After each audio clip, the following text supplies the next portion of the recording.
खनिज पदार्थ चोराचालाण करुवा बेले माड़ी बसिला पुलिस। केन्दुझर जिल्लार खनिज क्षेत्र रुगुड़ी थाना अंतर्गत गच्छित खनिज पदार्थ चोराचालाण उद्यम बेले माड़ी बसिला पुलिस। जहाँकि सूचना रही रुगुड़ी थाना अंतर्गत कारण साही निकटरे ओएमसी ओडिशा खनि निगम तत्वावधान जेएसडब्ल्यू कंपानी लीज एरिया मध्य गच्छित खनिज पदार्थ को खनि माफिया माने लुट करने को उद्यम चलाइछंती।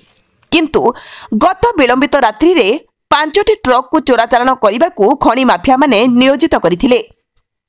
रुगुड़ी पुलिस विश्वस्त सूत्ररु खबर पाई सेठारे अतर्कित चढ़ाऊ करिथिला। तेबे पुलिस रो चढ़ाऊ देखि खनि माफिया जेसीबी मेसिन नहीं फेरार हो जाइतिबा बेले सेठारु 4टी ट्रक रो चालक फेरार हो जाइतिबा बेले जणकु काबू करिबारे सफल होईछि पुलिस।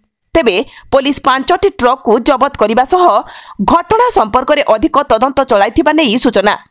केन्दुझर जिल्लारू सरोज कुमार महापात्रक रिपोर्ट।